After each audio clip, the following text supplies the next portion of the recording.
The private dining room of Golden Dynasty's flagship restaurant had never felt so suffocating. Crystal chandeliers that usually cast warm light across hand-carved tables now felt harsh and accusatory. The same room where my grandfather had taught me the art of perfect dim sum was about to become the scene of my public execution. My name is Michelle Chen, and at 35, I was about to be voted out of the restaurant empire my grandfather had built from a single food cart in 1975. Now, with 15 locations across 3 states and annual revenues of $30 million, my cousins had decided it was time for a change in leadership. The numbers are clear. Thomas, my eldest cousin, declared from the head of the table, my grandfather's seat. Michelle's insistence on premium ingredients and traditional preparation methods is killing our profit margins. I sat quietly, watching my family members avoid my gaze. Aunt Helen, my father's sister, was practically vibrating with poorly concealed satisfaction. She'd been pushing her children, Thomas, Richard, and Anna, toward this coup for months. Our food cost is 45% higher than industry standard, Richard added, sliding glossy charts across the mahogany table. All because of Michelle's outdated policies. Outdated policies, like sourcing authentic ingredients from verified suppliers, like maintaining the rigorous cleanliness standards my grandfather had instilled, like treating our staff with respect and paying them fairly. The new supplier I've found, Anna chimed in, can cut our costs by 60%. Same products, just more economical. I thought about the documents hidden in my office upstairs, the ones detailing exactly where Anna's economical supplier got their products, the health inspection reports I'd obtained from other restaurants they supplied, the laboratory tests I quietly commissioned, and the staff costs. Thomas continued, warming to his theme. Michelle's insistence on experienced chefs, on extensive training, it's unnecessary. We can bring in line cooks at half the cost.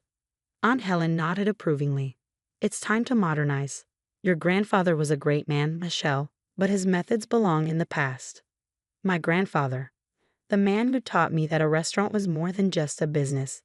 It was a promise to every guest who walked through our doors. Quality isn't expensive, he used to say. Cutting corners is. The vote will now commence, Thomas announced. As per company bylaws, a 2/3 majority is required to remove a senior executive. I opened my laptop pretending to review the quarterly reports while hands raised around the table. In reality, I was sending a pre-written email to David Wong, my contact at the State Health Department, the one whose team had been quietly preparing for this exact moment. With 9 votes in favor and 1 against, Thomas declared triumphantly, Michelle Chen is hereby removed as Chief Operations Officer of Golden Dynasty Restaurants, effective immediately. Of course, I said calmly, closing my laptop. I assume you'll want me to clear out my office. By end of day, Anna smirked. We have a new team starting tomorrow. I gathered my belongings, feeling their eager eyes following my every move. They were probably expecting tears, pleading, maybe even anger. Instead, I smiled, remembering another of my grandfather's lessons. The best revenge is letting people show exactly who they are. One thing, I said, pausing at the door. The quarterly health and safety inspections are due this week. I usually handle those. We're well aware, Thomas replied dismissively. The new management team has everything under control. I nodded, thinking of the extensive documentation in my home safe. 6 months of evidence. Hundreds of photographs. Dozens of supplier invoices that didn't quite match the products being delivered. I'm sure they do, I said softly, though you might want to be especially thorough in checking the seafood storage, particularly the containers from Anna's new supplier. Anna's face flickered with something that might have been concern. What are you implying? Nothing at all. Just looking out for the family business, one last time. The elevator ride to my office felt surreal. 10 years of my life, of carrying forward my grandfather's legacy, ended by family members who saw only dollar signs where he had seen tradition and honor. My phone buzzed, a message from David, team assembled, ready when you give the word. I looked around my office at the photographs chronicling Golden Dynasty's history, my grandfather at the original food cart, the opening of our first restaurant, me at 18, learning to make xiaolongbao under his patient guidance. Another message, this one from Michael Zhang, our head chef for 15 years. Kitchen crew ready, all evidence secured. Thomas had never understood why I spent so much time in the kitchens, learning from our chefs, listening to their concerns. He called it micromanaging, but it had built a loyalty that went beyond paychecks. My final message of the day went to 25 different recipients, every chef and kitchen manager across our 15 locations. Activate Protocol Dragon. Within hours, encrypted files would be uploaded to secure servers. Security cameras would preserve unedited footage. And most importantly, every shortcut, every compromise standard, every dangerous decision made by the new management would be meticulously documented. As I drove home that evening, passing the gleaming storefronts of our restaurants, I thought about my grandfather's words the day he made me COO. A restaurant is built on trust, Michelle. Once you break that trust, no amount of profit can rebuild it. Tomorrow, my cousins would begin implementing their modernization plan. But they've forgotten something crucial about family businesses. Sometimes the most important lessons are the ones passed down in secret. And I have learned every lesson my grandfather had to teach. The next 48 hours moved with the precision of a well-orchestrated dinner service. My cousins wasted no time implementing their improvements, completely unaware that every change was being documented by loyal staff members across all 15 locations. Michael's texts kept coming. They're replacing our regular seafood delivery with Anna's supplier. New line cooks arrived. No experience with Chinese cuisine. They're telling us to maximize the ingredient yield by pushing expiration dates. I sat in my home office, surrounded by evidence I'd spent months collecting. Photographs of mislabeled ingredients. Documentation of food safety violations. Records of kickbacks from unauthorized suppliers. But most damaging of all, proof that Anna's new supplier was repackaging rejected seafood products with falsified inspection certificates. Tuesday morning arrived with a message from David Wong. Health inspection teams in position at all locations. Ready on your signal. I thought about my grandfather, about his dedication to quality and tradition, about how he built Golden Dynasty's reputation one perfectly crafted dish at a time. At precisely 11:30 a.m., as the lunch service began, health inspectors entered all 15 Golden Dynasty restaurants simultaneously. The timing was crucial. Peak service meant maximum exposure. My phone rang immediately. Thomas. What did you do? He demanded, panic evident in his voice. Me? I'm no longer involved with Golden Dynasty, remember? Just a routine health inspection, I'm sure. They're going through everything. The storage, the prep areas, the documentation. As they should, I replied calmly. Food safety is crucial, isn't it? Especially with all your recent changes. I could hear chaos in the background, raised voices, clattering equipment, the sound of inspectors doing their jobs thoroughly. Michelle. Anna's voice cut in. They had me on speaker. Call them off. We can talk about this. Talk about what? Your new seafood supplier? The one repackaging rejected products with forged certificates, or perhaps the kickbacks you've been receiving for using them. Silence. How did you? No. I've been documenting everything for months, every shortcut, every violation, every decision that put profit above safety. You'll destroy the business, Thomas shouted. No, I corrected him. You're destroying it. I'm protecting our customers just like grandfather taught us to. The inspections took hours. By evening, the results were devastating. Critical violations at every location, contaminated ingredients, improper storage, falsified safety records. The press was having a field day. My phone buzzed again. A message from our family's lawyer, Benjamin Chang. Emergency board meeting called for 9 a.m. tomorrow. Bring your evidence. The next morning, the private dining room had a very different atmosphere. Thomas, Richard, and Anna sat ashen-faced as Benjamin laid out the situation. The health department findings are conclusive, he reported. Critical violations across all locations. Fraudulent supplier documentation. The fines alone will be substantial, not to mention potential criminal charges for the food safety violations. We can fix this, Thomas began desperately. Actually, Benjamin continued, according to these documents Michelle has provided, you can't. The supplier contract Anna signed commits Golden Dynasty to exclusive use of their products for 5 years. A supplier, I might add, that's now under federal investigation. Anna slumped in her chair. Richard couldn't meet anyone's eyes. Furthermore, Benjamin added, the evidence suggests this was not merely negligence, but a deliberate scheme to increase profits through dangerous cost-cutting measures. Aunt Helen finally spoke up. What are our options? Limited, I said, walking into the room. But I have a proposal. All eyes turned to me. Resign. All of you. Return control of operations to me.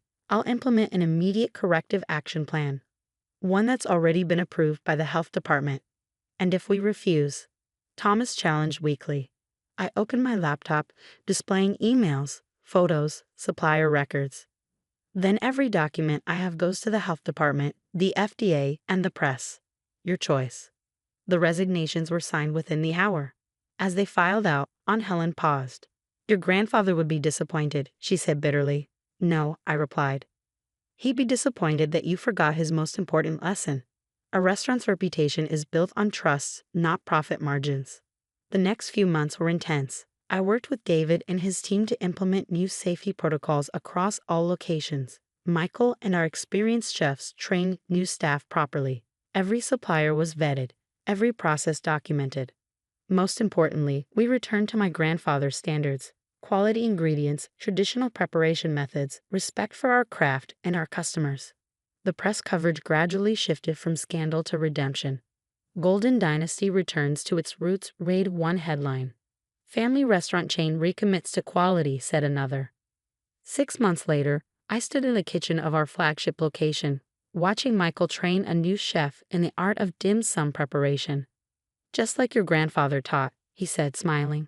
Our revenues had initially dropped as we rebuilt our reputation, but loyal customers were returning. More importantly, we were serving food we could be proud of again. Last week, a young restaurant owner came to me for advice about family business pressures. Remember, I told her, sharing my grandfather's wisdom. A restaurant isn't just about profit. It's about trust, tradition, and doing things right even when no one's watching. The private dining room where I was voted out now hosts our chef training programs. The chandelier light falls on students learning our traditional recipes, understanding why every detail matters. Thomas, Richard, and Anna moved away, starting new ventures far from the restaurant industry. Aunt Helen still won't speak to me, but that's fine. Some family ties are better left severed. As I write this from my office, watching the dinner service through the window, I can almost see my grandfather nodding in approval. The kitchen hums with purposeful activity, every dish prepared with care and respect for tradition. The health inspection certificates hang proudly in each location, but our real standards go far beyond what any inspector requires.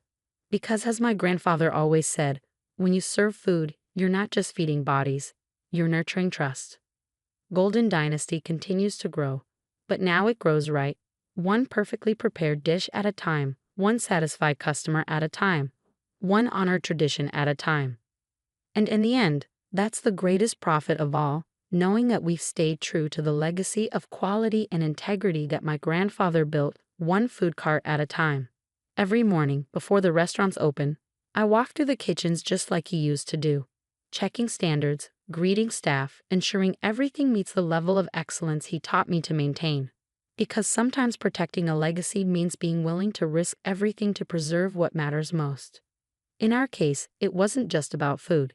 It was about trust, tradition, and the understanding that some things are worth more than money.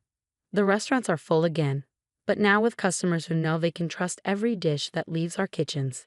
And in the end, that trust, just like my grandfather always said, is worth more than any profit margin my cousins could have achieved. The crystal glasses clinked as Giovanni Russo raised his hand for a toast. Famiglia's flagship restaurant in Lille, Italy was packed with New York's elite, all gathered to celebrate 50 years of what food critics called Manhattan's crown jewel of Italian cuisine. To family, Giovanni announced, his voice carrying across the renovated dining room. To tradition, to the legacy my mother Rosa built from nothing. To Famiglia, the crowd echoed, while I quietly refilled wine glasses at the main table, playing the role they all expected of me, the waitress who'd somehow married into restaurant royalty. My name is Maria Chen Russo, and until tonight, I'd spent 5 years being the foreign daughter-in-law who was supposedly destroying the Russo family's precious Italian traditions. What they didn't know was that I knew more about those traditions and their true origins than any of them. And now, Giovanni continued, a special announcement. My son Anthony will be taking over as executive chef of all Famiglia restaurants. It's time for the next generation to carry on Rosa's legacy. Applause erupted. My husband Anthony squeezed my hand under the table, but wouldn't meet my eyes. He knew what was coming next. Of course, Giovanni added with a cold smile in my direction, some changes will be necessary. We're returning to traditional management, family only in the kitchen. No more modern influences. The dig was clear. I've been pushing to update some recipes, to adapt to changing tastes while preserving the core flavors that made Famiglia special. But Giovanni had blocked every suggestion, claiming I was trying to destroy his mother's vision. If he only knew the truth about that vision. Don't worry, Maria Sofia, my sister-in-law said sweetly. You can still wait tables. It's what you're best at, right? More snickers from the family table. They loved reminding me how I'd started, a waitress at Familia's downtown location, working my way through culinary school. What they didn't know was what I discovered during those late nights closing up the restaurant. Actually, I said quietly, I think it's time we talked about Grandma Rosa's real recipes. Giovanni's hand tightened around his wine glass. What are you talking about? The original recipe book, the one in a kitchen safe. Have you ever actually read the notes and the margins? The color drained from Giovanni's face. Behind him, his wife Isabella suddenly looked very interested. Those recipes are family heritage, Giovanni snapped. You have no right. I have every right, I interrupted, pulling out a familiar leather-bound book. Because according to this, they're my heritage too. Anthony finally looked at me, confusion crossing his face. Maria, what's going on? I opened the book, an exact copy of the one in the safe, down to the faded ink and coffee stains. Did you know your grandmother Rosa had an apprentice? A young woman from Shanghai who helped her develop many of Familia's signature dishes.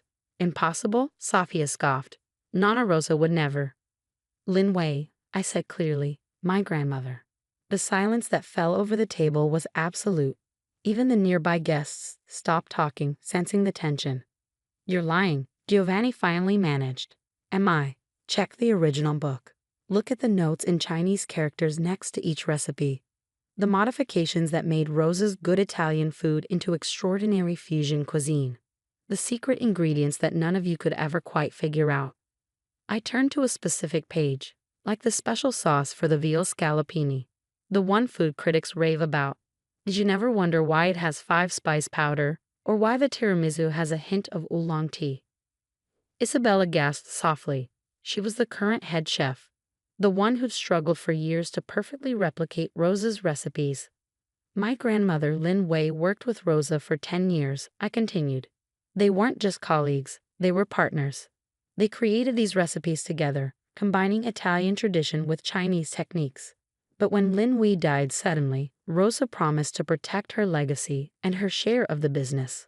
I pulled out another document, old, yellowed, but still legally binding. This partnership agreement gives Lin Wei's descendants 25% ownership of Famiglia restaurants. Rosa never told you because she knew how you'd react, but she left me a letter, explaining everything. Where? Giovanni's voice cracked. Where did you get these? Remember when you made me inventory the old storage room last year? The one full of Rosa's personal items that none of you could be bothered to sort through. I found her private papers, including her letters to my grandmother and her instructions for me. Anthony was staring at the recipe book, recognition dawning. The Chinese characters. I always thought they were just decorative marks. They're notes about temperature control, ingredient ratios, timing. The real secrets behind what makes Famiglia's food special. I stood up slowly. Rosa knew someday the family would try to erase this history. That's why she left everything documented. She believed food should bring people together, not divide them. If what you're saying is true, Isabella said carefully, then all these years we've been following a beautiful fusion of two culinary traditions. Yes, Rosa and Lin Wei created something unique, better than either could have done alone. That's the real legacy you've been fighting so hard to protect. Giovanni slammed his hand on the table. I won't let you destroy my mother's reputation with these lies. Then let's go to the safe right now, I suggested. Let's compare my copy to the original. Let's look at all the documentation Rosa left. Unless you're afraid of what we'll find. The room had gone completely silent. Dozens of New York's food critics and restaurant owners watched the drama unfold, phones discreetly recording every word. The safe, Anthony said suddenly, standing up. We need to see the safe. Giovanni tried to protest, but Anthony was already heading toward the kitchen, key ring in hand. I followed, along with Isabella, Sophia, and several very interested family members. The safe had been in the kitchen since the restaurant opened. It was Rosa's personal vault, passed down to Giovanni, but rarely opened. As Anthony's hands shook with the combination, I thought about all the years of denial, of hidden history, of a partnership erased by prejudice. The heavy door swung open. Inside, wrapped in silk cloth, lay the original recipe book. Time to show the Russo family what legacy really means.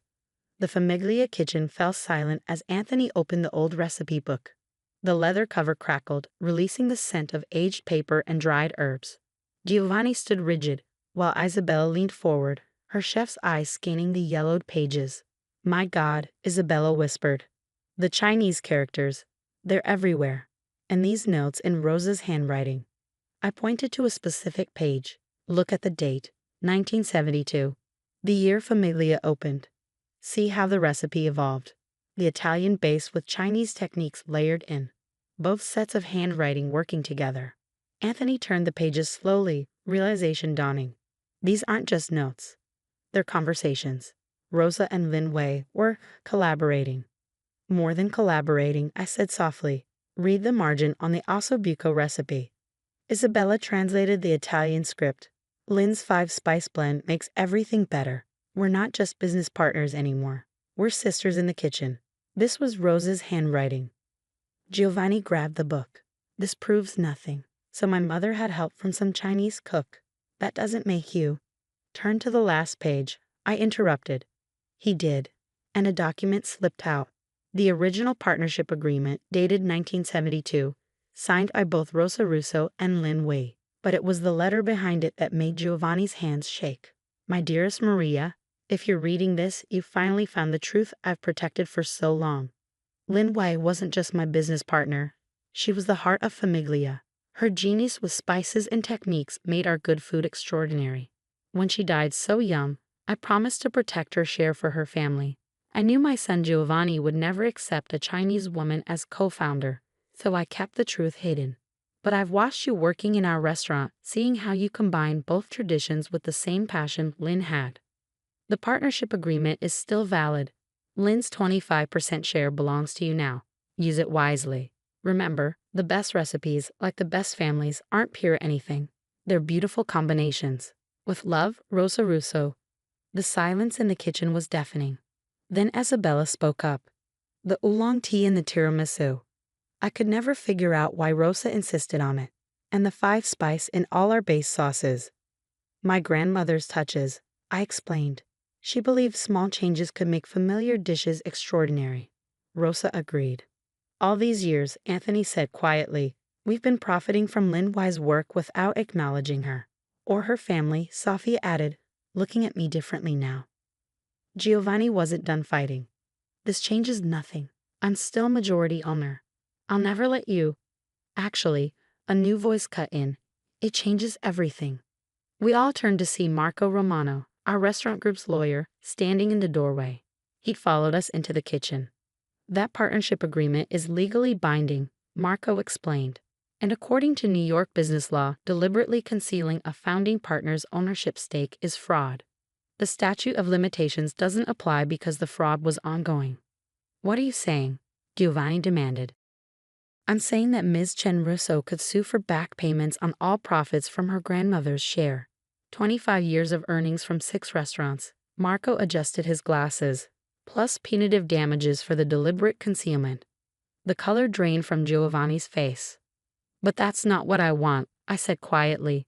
"I don't want to damage Famiglia. I want to honor both our grandmothers' legacies." I pulled out my own folder, the business plan I've been developing for months. Famiglia should celebrate its true history. We'll launch a new menu that proudly shows how Rosa and Lin Wei created something unique. Italian foundations with Chinese influences. We'll tell their story. 2 immigrant women who built something extraordinary together. The press will love it, Sophia mused, her PR instincts kicking in. First-generation immigrant women, secret partnership, hidden culinary fusion. It's a perfect story. The food critics are already tweeting about it, Marco added, checking his phone. Someone in the dining room recorded your whole speech. Giovanni slumped against the counter. You'll destroy our reputation as an authentic Italian restaurant. No, Isabella said firmly. We'll finally be authentic about who we really are. She turned to me. The subtle Asian influences, they're why our food stands out, isn't they? Why no other Italian restaurant can quite match our flavors? I nodded. Rosa and Lin Wei created something unique, something better than authentic. They created fusion cuisine before it had a name. Over the next month, Famiglia underwent a transformation. We launched a special 50th anniversary menu featuring the original Rosa Lin recipes, each dish accompanied by its story. Food critics raved about the rediscovered culinary heritage. Our reservations doubled. The dining room walls, once decorated only with photos of the Russo family, now included a prominent picture of Rosa and Lin Wei together in the original kitchen. Giovanni grumbled but couldn't argue with the surge in business and glowing press coverage. Anthony stepped up as executive chef, but with a difference. He insisted I work alongside him as co-executive chef, combining our culinary backgrounds just like our grandmothers had. Together, we developed new dishes that honored both traditions. Isabella became our strongest ally, diving into the original recipe book with passion. I've been cooking these dishes for 30 years, she said, but now I finally understand them. Sophia's PR campaign about Familia's rediscovered roots went viral. Food magazines featured us in their Women in Culinary History issues. The story of Rosa and Lin Wei's partnership became a symbol of immigrant women supporting each other in 1970s New York. 1 year later, I stood in the kitchen of our newest location, Famiglia Rosa and Lin, our first restaurant specifically celebrating Italian-Chinese fusion cuisine. The waiting list was 3 months long. Your grandmother would be proud, Anthony said, wrapping his arms around me as we watched our staff prepare for dinner service. Both of them would be. On the wall hung a framed page from the original recipe book showing Rosa and Lin Wei's handwriting intertwined, creating something new and wonderful together. Below it, Rosa's words remained our motto. The best recipes, like the best families, aren't pure anything. They're beautiful combinations. Giovanni still runs the restaurant group, but things have changed. At board meetings, he has to acknowledge me as an equal partner. Sometimes I catch him studying the photo of Rosa and Lin Wei, perhaps finally understanding what his mother had known all along. That tradition isn't about purity, it's about adaptation and growth. We still serve Rosa's original tiramisu, with Lin Wei's secret oolong tea touch. Every time I make it, I think about 2 young immigrant women in 1972, daring to believe that their different backgrounds could create something extraordinary. They were right. The ocean waves crashed against the shore as I stood on the deck of my grandmother's beach house for what seemed like the last time. Or at least that's what Victoria Thompson, my mother-in-law, thought. I'm Sophie Chin, and this is the story of how I outsmarted one of Boston's most ruthless real estate moguls at her own game. The house had been in my family for 3 generations. My grandmother, a brilliant contract lawyer, had purchased it in 1975 for what now seemed like an impossibly low price. Back then, this stretch of Massachusetts coastline wasn't the luxury haven it had become. She'd seen its potential long before the millionaires and their mega mansions arrived.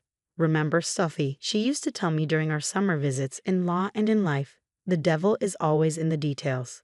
She taught me to read every contract carefully, to understand that sometimes the most important clauses hide in the smallest print. I never imagined how crucial those lessons would become. I inherited the house when Grandma passed away 2 years ago. By then, I was already married to Michael Thompson, son of Victoria Thompson, the CEO of Thompson Luxury Properties. Our marriage had been a whirlwind romance.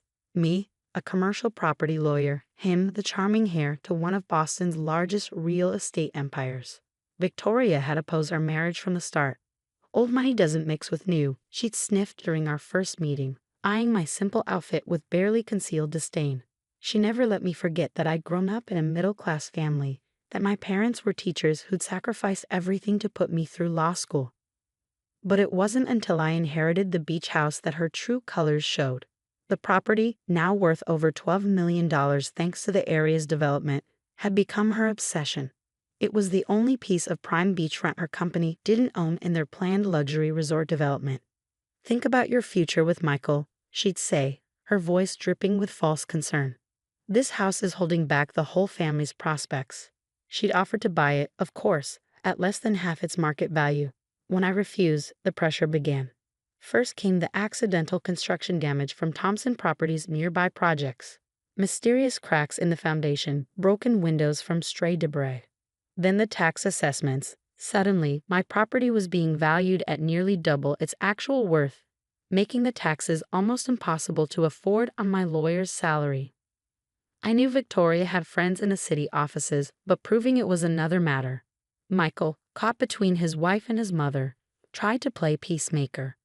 Maybe we should sell, Sophie, he'd suggest, gently. Mom's offering a fair price considering the property's condition. The property's condition, which had mysteriously deteriorated only after Ed refused Victoria's offers. But I held firm, remembering my grandmother's stories of how she protected this house through decades of attempted buyouts and legal pressure.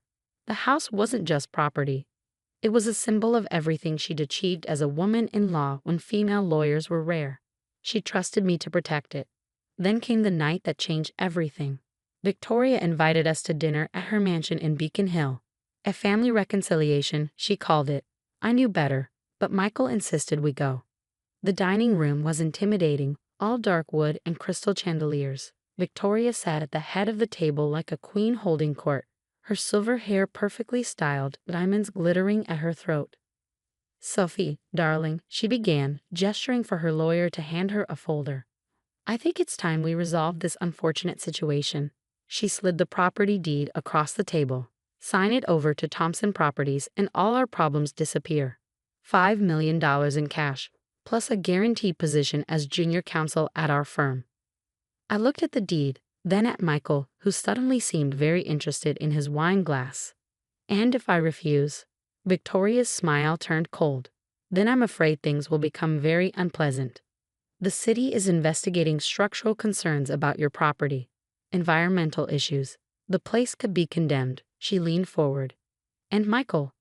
Well, he has a bright future in the family business. It would be a shame if this situation affected his inheritance. My husband's face paled. He wouldn't meet my eyes. You have 10 minutes to decide, Victoria announced, sliding an expensive pen across the table. Sign, or we'll destroy you both professionally and financially. I have friends in every law firm in Boston, dear. Good luck finding work after this. I picked up the deed, scanning it carefully as Victoria watched with barely concealed triumph.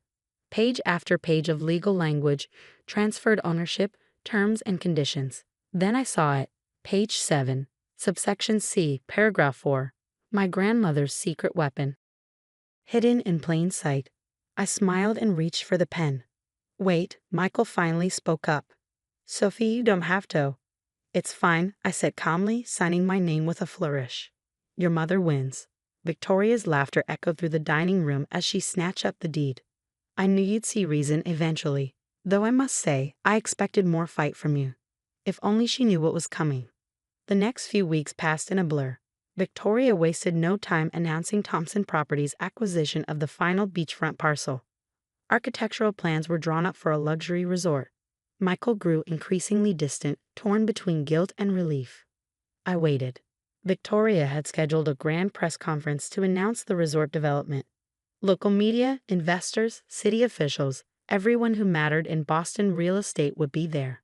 The morning of the press conference, I sat in my office downtown, watching the live stream on my computer. Victoria stood at the podium, resplendent in a designer suit, discussing her vision for the property. Then her lawyer rushed onto the stage, face ashen, clutching page 7 of the deed. Sometimes the best revenge isn't about fighting back immediately. It's about letting your enemies walk right into the trap they set for themselves. My grandmother taught me that, along with the secret that was about to bring Victoria Thompson's empire crashing down. The look on Victoria Thompson's face when her lawyer whispered in her ear was worth every moment of humiliation I'd endured. Through my office computer screen, I watched as her practiced smile crumbled, replaced by something between rage and disbelief. What do you mean, historic preservation clause? She hissed, forgetting her microphone was still live. I smiled, opening my grandmother's old diary. The relevant page was marked with a faded blue ribbon. April 15, 1975. Filed the Historic Preservation Covenant today. Ironclad, buried in the deed restrictions. Any future owner must maintain the property in its original condition. No demolition, no major alterations. The perfect protection against the developers who think money can buy everything. My grandmother, it turned out, had been playing a very long game. The covenant was buried in that infamous page 7. Subsection C, paragraph 4.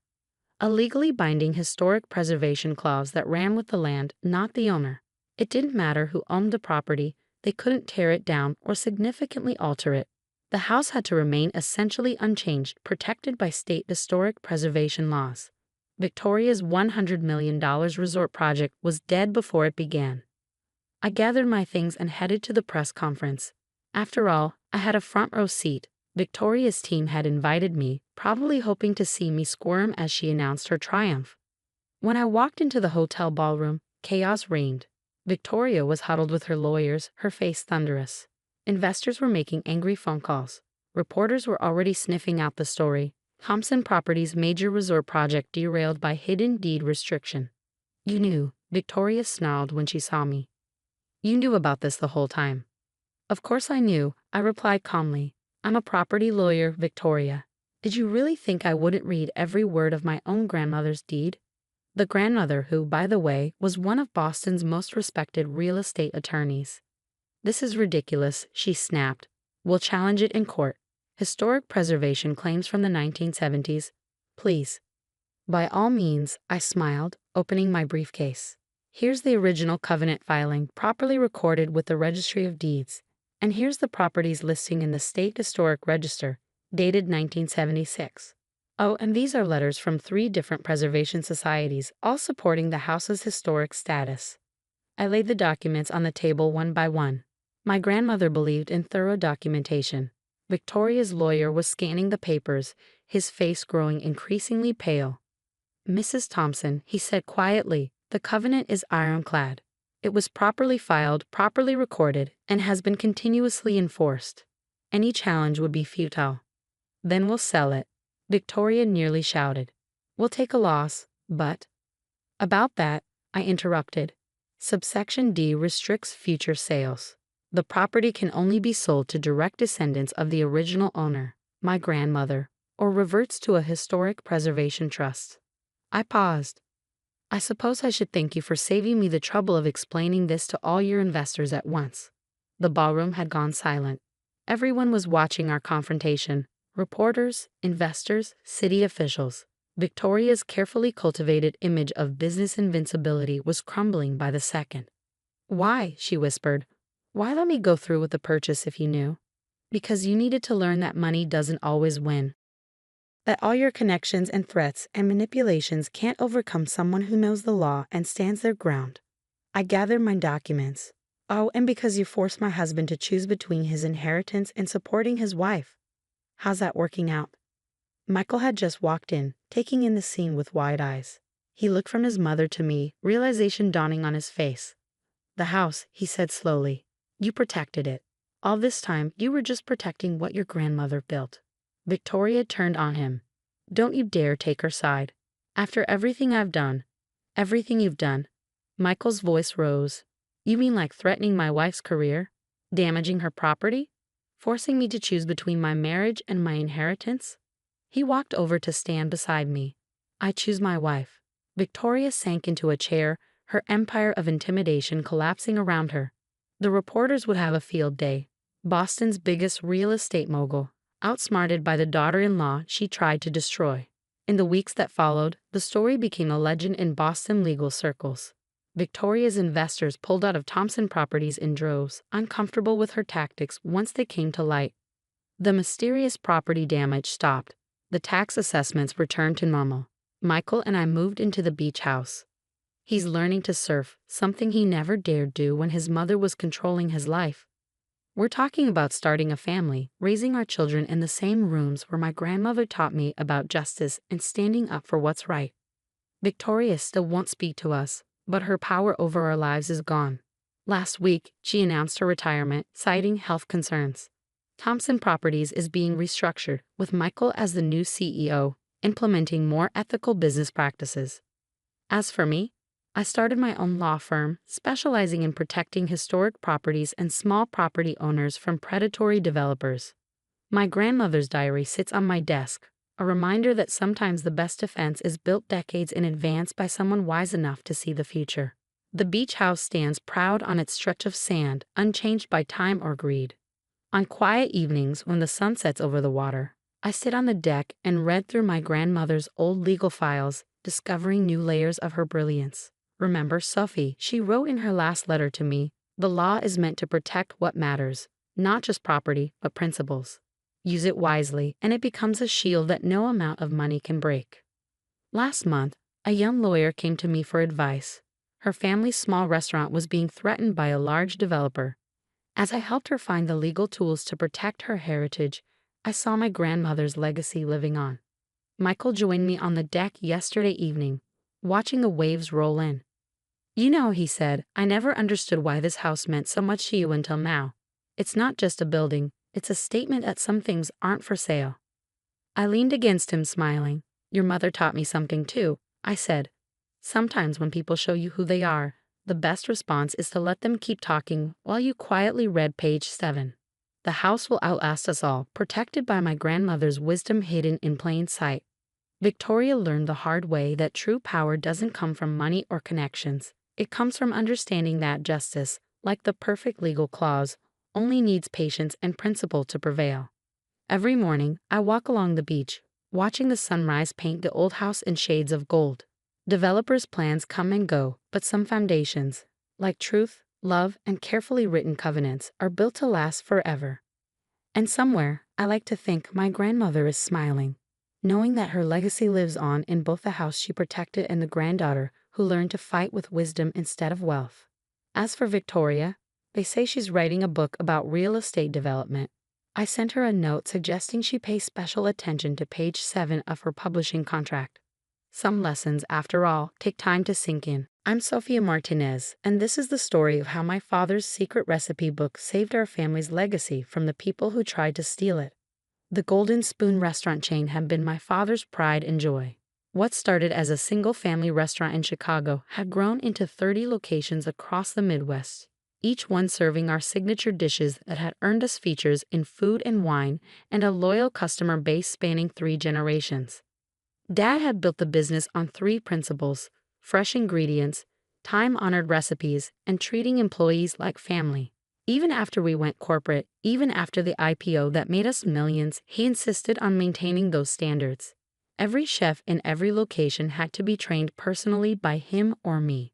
The recipes are just notes on paper, Mijita, he'd say, patting the worn leather recipe book he kept in his office safe. The real secret is in here. He tapped his heart, and in knowing when to trust people and when not to. I should have remembered that last part when my husband, Mark Thompson, suggested bringing his family into the business. The Thompsons were everything we weren't: old money, MBA degrees, corporate efficiency experts. His father, William Thompson, had run several restaurant chains before, specializing in what he called optimization, which usually meant cutting quality to maximize profits. Think bigger, Sophia, Mark had urged.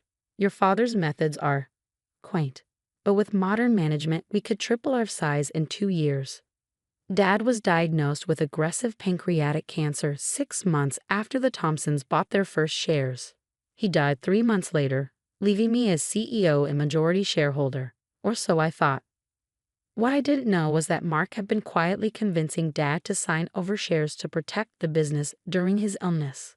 By the time I discovered the truth, the Thompsons controlled 51% of Golden Spoon Restaurants Incorporated.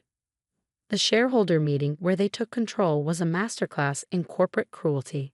The numbers don't lie, William Thompson announced, standing at the podium where my father used to give his passionate speeches about quality and tradition. The current management's outdated methods are holding us back. We need sweeping changes. I sat in the front row, watching as they outlined their modernization plan. Centralized food preparation, frozen ingredients, standardized processes that eliminated the need for skilled chefs.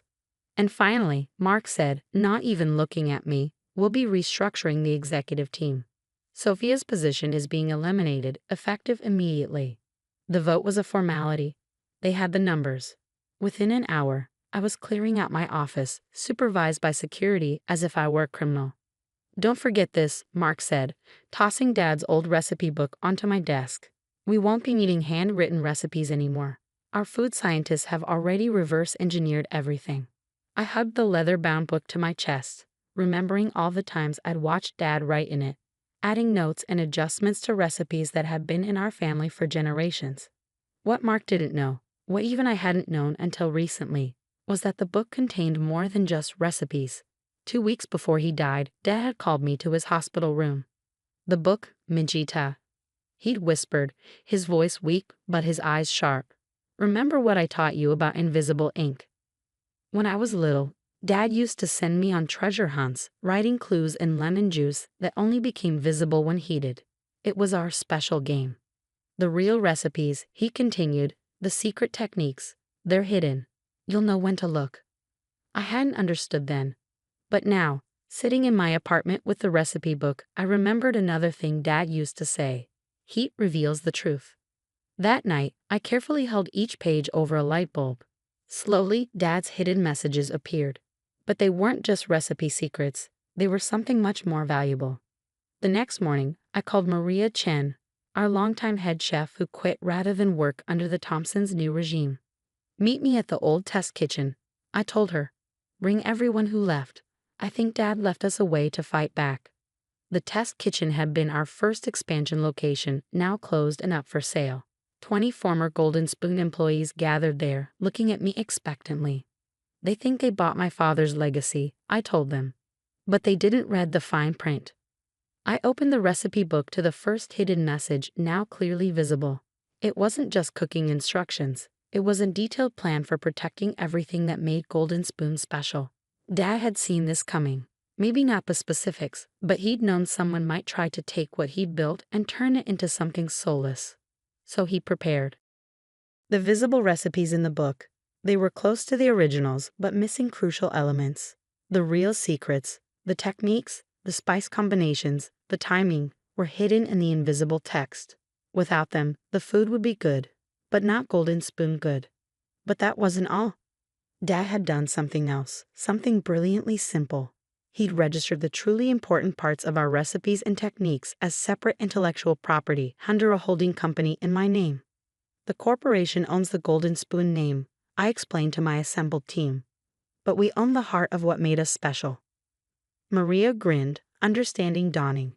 "They can copy the visible recipes. But without these secrets," I finished, "they'll never replicate what made people line up around the block." I looked around at the faces of people who'd helped build Golden Spoon, who believed in Dad's vision of quality over quantity. "They took our name," I said. "But they can't take our legacy. Who's ready to help me build something new?" Every hand went up. What the Thompsons didn't know was that their takeover wasn't the end of our story.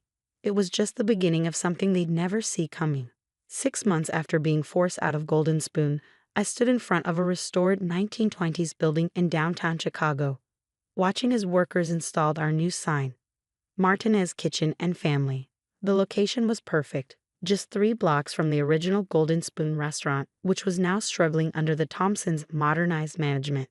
Our opening was set for next week, though we've been doing pop-up events for the past month to build buzz. "Look at this," Maria said, showing me her phone. The local food blog's headline read, "Golden Spoon's magic missing. Customers complain of changed recipes." The Thompsons' food scientists had tried everything to replicate our signature dishes. They'd analyzed samples, consulted experts, even hired away a few of our less loyal chefs. But something was always missing. The invisible touches that Dad had passed down through generations. "The marinades aren't right," one review complained. "The spice balance is off." "It's like a copy of a copy," wrote another. Close, but not the same. William Thompson had already fired 3 corporate chefs, convinced they were sabotaging the recipes. Mark had taken to standing in kitchens, watching preparations like a hawk. But they couldn't recreate what they didn't understand. "Sophia," a voice called from across the street. I turned to see Linda Garcia, one of our regular customers from the old days. She was clutching a flyer for our opening. "Is it true?" she asked excitedly. "You're bringing back the real recipes?" I smiled. "Even better, Mrs. Garcia. We're bringing back the whole family." The family she found inside included more than just the recipes. Maria Chen was our head chef. Carlos Rodriguez, our former produce supplier who'd been dropped by the Thompsons for being too expensive, was back to providing our ingredients. Even old Pete, the maintenance man who'd kept the original Golden Spoon running for 30 years, had come out of retirement to help us set up. But we weren't just recreating the past. Dad's hidden notes had included ideas he'd never had time to implement, new dishes, refined techniques, even sketches for the perfect restaurant layout. We were building something that honored his legacy while pushing it forward. Opening night was magical. The line started forming at 4 p.m. for our 6 p.m. opening. By 5:30, it stretched around the block. "Look who's here," Maria whispered, nodding toward a man trying to be inconspicuous in the crowd. It was James Morrison, the food critic who first put Golden Spoon on the culinary map. At precisely 6 p.m., we opened our doors. The first dish out of the kitchen was Dad's signature cochinita pibil, made exactly according to his hidden instructions. When James Morrison took his first bite, his eyes closed in recognition. "It's back," he murmured. "The magic is back." His review, published 2 days later, was devastating to the Thompsons. While Golden Spoon Restaurant struggles to maintain its former glory under new management, the soul of Chicago's beloved institution has found a new home. Martinez Kitchen and Family isn't just preserving a legacy, it's elevating it. The Thompsons' response was predictable. First came the lawyers, claiming we were violating trade secrets. "Which secrets?" our attorney asked in response. "The recipes your food scientists allegedly reverse-engineered? Or the actual techniques and methods that were separately registered to Martinez Culinary Innovations, LLC. Then came the threats. Mark showed up at the restaurant one evening, his face red with anger. "You're destroying everything we built," he shouted. "No," I corrected him calmly. "I'm protecting everything my father built." "There's a difference. We'll open competing restaurants," he threatened. "Right next door if we have to." I smiled, thinking of the hidden notes in Dad's book. "Go ahead. But remember, you only have the sheet music. We have the music." The impact on Golden Spoon was immediate and severe. Within 3 months, their sales had dropped by 40%. Customers weren't just choosing us over them. They were actively avoiding what Golden Spoon had become. "It's not just the food," one viral review explained. "It's the soul. Martinez Kitchen feels like family. Golden Spoon feels like a corporation pretending to be family." William Thompson tried to stop the bleeding by hiring celebrity chefs, launching new menu items, even attempting to buy our recipes outright. When that failed, he proposed a merger. "Think about it," he urged. "We have the infrastructure, the locations. You have the special touches. Together nothing," I interrupted. "You tried to steal my father's legacy. Now you get to watch as your investment crumbles." By the 1-year mark, we had opened 3 more locations, each one carefully chosen and personally staffed. Our chefs training for months before being trusted with the real recipes. Every restaurant maintained the standards Dad had insisted on: fresh ingredients, proper techniques, and family atmosphere. Meanwhile, Golden Spoon was imploding. Their stock had dropped 60%. Franchisees were demanding to break their contracts. The board of directors, watching their investment tank, finally acted. The shareholder meeting where they voted to remove the Thompsons was almost a mirror image of the one where I'd been forced out. But this time, I was there as a potential savior, not a victim. "Ms. Martinez," the board chairman said afterward, "would you consider coming back? Perhaps we could arrange a purchase of your current operations." I thought about Dad, about the lessons in his hidden messages. "No," I said finally. Golden Spoon made its choice. Martinez Kitchen is our future. 3 years later, Martinez Kitchen and Family has 12 locations, each one successful, each one true to Dad's principles. Golden Spoon still exists, but as a cautionary tale in business schools about the danger of valuing profits over quality. The original recipe book sits in a glass case in our flagship location. Next to it is a note in Dad's handwriting, one of the hidden messages that had appeared when heated. "Remember, Mijita, success isn't just about the food. It's about respect. Respect for the recipes, respect for the people who make them, and respect for the customers who become family. Anyone can copy a recipe, but they can't copy the love that goes into it." Mark divorced me shortly after Golden Spoon's collapse. Last I heard, he was working for another restaurant chain, trying to optimize their operations. William Thompson retired in disgrace. But the real story isn't about their failure. It's about how Dad's wisdom preserved something precious. Every morning, when I walk into our restaurants and smell the spices, hear the sizzle from the kitchen, and see our staff preparing for the day, I feel his presence. The invisible ink in his recipe book had revealed more than just cooking secrets. It had revealed a blueprint for maintaining integrity in a world that often forgets its value. Each Martinez kitchen location has a small plaque that reads, "In memory of Eduardo Martinez, who taught us that the secret ingredient is always love." Our customers often ask why our food tastes better than anywhere else. I tell them the same thing Dad told me. The recipes are just notes on paper. The real secret is in here. And I tap my heart just like he used to do. The Thompsons thought they were buying a successful restaurant chain. What they didn't understand was that success isn't something you can purchase. It's something you build, relationship by relationship, recipe by recipe, generation by generation. Dad knew that. He'd written it in invisible ink, trusting that when the time came, I would know how to reveal the truth. And in doing so, he'd helped us create something even better than what was lost. A true family legacy that could never be stolen. The Richardson family's private dining room at the Four Seasons felt colder than usual that morning. Maybe it was the October chill seeping through the floor-to-ceiling windows, or maybe it was the icy stares from my father-in-law and his board members as I opened my laptop to begin the quarterly financial presentation. My name is Emily Chen Richardson, and for the past 5 years, I've been the CFO of Richardson Global Investments, one of Boston's most prestigious private equity firms. I'm also the person who discovered that someone had been siphoning millions from client accounts, though I never expected that revelation would end with my own termination. Before we begin, Howard Richardson's voice cut through the tension. I have a matter to address. My father-in-law's steel-gray eyes fixed on me with the same disapproval they'd held since the day his son Michael brought home a Chinese-American accountant instead of the debutante he'd expected. I glanced at Michael, seated at his father's right hand. My husband wouldn't meet my eyes. It has come to my attention, Howard continued, that there have been irregularities in our books, discrepancies that point to potential embezzlement. The room fell silent. I kept my face neutral, though my heart raced. I've been tracking those irregularities for months, building a case, following the money trail. I just need a few more days to. Emily Chen Richardson. Howard's voice thundered across the mahogany table. You are hereby terminated from your position as Chief Financial Officer of Richardson Global Investments, effective immediately. What? I struggled to keep my voice steady. On what grounds? Howard slid a folder across the table. Inside were transaction records, all manipulated to make it appear I had been stealing from client accounts. The forgeries were good, professional grade. Someone had gone to a lot of trouble to frame me. The evidence is quite clear, Howard said, satisfaction creeping into his voice. Unauthorized transfers, hidden accounts, all traced back to your credentials. I looked at Michael again. This time he met my gaze, but there was something wrong in his eyes. Something that made my blood run cold. Michael? I whispered. You know I would never.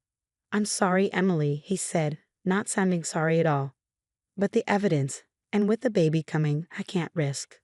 The baby, our first child, due in 4 months. The grandchild that was supposed to finally make me part of the family. Now I understood the timing. Security will escort you out, Howard announced. And Emily? Don't bother getting a lawyer. Our legal team has already prepared a full response to any potential litigation. Remember your prenup. As 2 security guards approached, I closed my laptop with deliberate calm. You might want to hold off on that celebration, Howard, I said quietly. The real audit results come in on Thursday. Howard's smirk faltered slightly. What audit? The independent forensic audit I commissioned 3 months ago. The one tracking all transactions for the past 5 years. Every single one. The color drained from Michael's face. Good. He remembered. He'd signed the authorization himself, not bothering to read the details because that's what I have you for, honey. You had no authority, Howard began. Actually, I did. Check bylaw 147.8. As CFO, I have full authority to commission independent audits if I suspect financial irregularities. And I suspected quite a lot. I stood smoothing my skirt. The auditors have been working remotely, accessing our systems through encrypted channels. Their report will be automatically sent to the SEC, the board, and our top clients on Thursday at 9 a.m. I'm sure it will make for interesting reading. Stop that audit, Howard demanded. I can't. Once initiated, only the audit team can stop it, and they answer to no one until their investigation is complete. I picked up my bag, enjoying the panic starting to spread across the room. Oh, and Howard, you might want to ask Michael about those offshore accounts in the Cayman Islands. The ones he opened using his grandmother's maiden name. Michael's sharp intake of breath was all the confirmation I needed. You're bluffing, Howard snarled. Am I? Guess we'll find out on Thursday. I turned to the security guards. No need to escort me. I know the way out. Walking through the Richardson Global offices for the last time, I kept my head high. Employees quickly looked away. News of my termination had already spread. Only Janet, my executive assistant, met my eyes. She gave me the smallest of nods, confirming that our contingency plan was in motion. In my car, thankfully in my name, not the company's, I pulled out my personal phone and dialed a number I'd memorized months ago. Agent Phillips, Emily Chin Richardson. Yes, it happened exactly as we predicted. You'll have full access to the records as soon as the audit report releases. I paused, listening. No, they have no idea that the SEC has been monitoring them for months, or that their perfect frame job just gave us the probable cause you needed. I ended the call and sat there for a moment, one hand resting on my barely visible baby bump. Don't worry, little one, I whispered. Mommy may have lost her job, but she's about to teach your father and grandfather a very expensive lesson about underestimating the wrong woman. Opening my laptop, I logged into my private server, the one not connected to Richardson Global's network. Janet would be downloading the backup files now, while everyone was distracted by my dramatic exit. In a few hours, she conveniently resigned, taking an unexpected family emergency leave. By tomorrow, she'd be working from my home office, helping me prepare for Thursday. My phone buzzed with a text from Michael. Whatever you think you know, back off now. Think about the baby. I deleted it without responding. He played his last card, using our unborn child as leverage. Now it was my turn. The forecast called for rain on Thursday. Perfect weather for the storm I was about to unleash. The rain drummed against my home office windows early Thursday morning as I reviewed the audit report one final time. In 30 minutes, it would automatically release to all major stakeholders of Richardson Global Investments. Janet sat across from me, both our laptops synced to monitor the fallout. They've called an emergency board meeting for 9:30, Janet reported, checking her insider sources. Howard's apparently been there since dawn. I smiled, imagining the panic in that prestigious corner office. Any word from Michael? He tried accessing the offshore accounts at 3 a.m. Got denied. Seems they've already been frozen. Of course they had. Agent Phillips wasn't the type to leave loose ends. At exactly 9 o'clock a.m., our screens lit up with multiple notifications. The audit report had dropped. And now we wait, I murmured, one hand resting on my growing belly. Let's see how long it takes them to reach the interesting parts. I didn't have to wait long. At 9:07, my phone exploded with messages. Board members, clients, reporters, all racing to understand the bombshell that had just landed in their inboxes. But it was the call from Howard that I'd been waiting for. What have you done? His voice trembled with rage. Me? I simply did my job as CFO. You know, the position you accused me of abusing? I kept my tone professional, knowing Janet was recording everything. I assume you've reached page 47. The part of the systematic fraud orchestrated through shell companies registered to your late wife's family estate. Silence. Then, we need to talk. Now? Yes, we do. But not at your office. I named an address downtown. The SEC's Boston field office. Agent Phillips is expecting us at 10:30. The SEC. You brought the feds into family business. Now there was fear mixed with the anger. No, Howard. You and Michael brought them in when you decided to steal from your clients. I just helped them find the evidence. I ended the call and turned to Janet. Time for phase 2. Send the files. She nodded, executing our prepared commands. Across Boston, Richardson Global's biggest clients were receiving detailed documentation of exactly how their accounts had been manipulated and how I had protected them from far greater losses. At 10:25, I walked into the SEC offices wearing the same outfit I'd worn when Howard fired me. Symbolic gestures matter, especially when reporters are watching. And there were plenty of reporters outside, alerted by strategic leaks about major fraud revelations at prestigious investment firm. Howard and Michael arrived at 10:35, their usual impeccable appearance showing signs of strain. Howard's tie was slightly crooked. Michael's hair wasn't perfectly styled. Small details that showed how their world was unraveling. Before we begin, I said as we sat down in the conference room, you should know that Agent Phillips has been building this case for months. I'm not the star witness, I'm just one of many.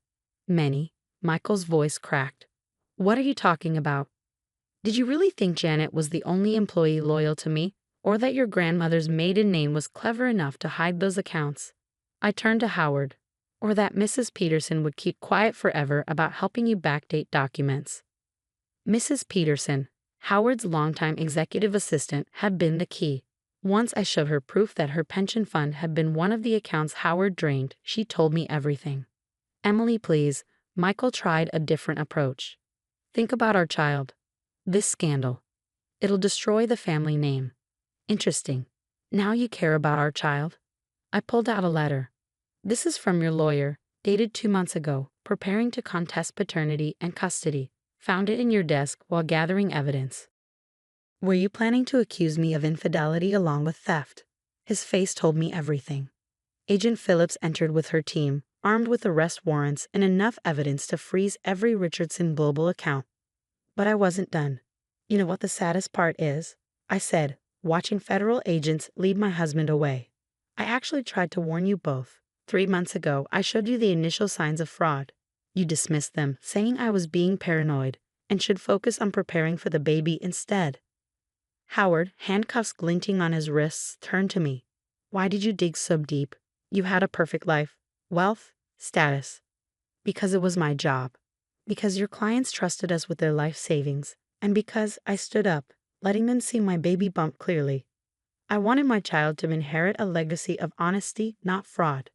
The next few weeks were a blur of legal proceedings, client meetings, and media coverage. Richardson Global's legitimate assets were frozen pending investigation, but thanks to my careful documentation, client accounts were protected. The board, desperate to salvage the company's reputation, made an unexpected move. We'd like you to take over as CEO, Rebecca Martinez, the new board chair, told me during a private meeting. Your actions saved this firm from complete collapse. Clients are actually praising your integrity. I considered the offer. The name would have to change. No more Richardson Global. She nodded. We were thinking Chen Investment Partners. 1 month later, I sat in what used to be Howard's office, my office now, looking out over the Boston skyline. The rain had finally cleared, much like the dark clouds that had hung over the company. Janet knocked and entered with our morning reports. The last client transfers are complete. We've retained 89% of the portfolio, way above projections. And the staff. Most are staying. Your transparency about the fraud and how you protected their jobs, it meant a lot.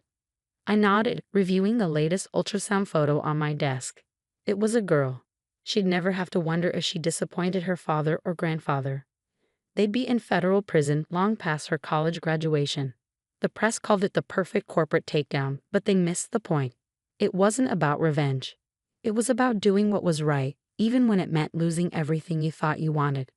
I kept one photo from my old life, my wedding day with Michael.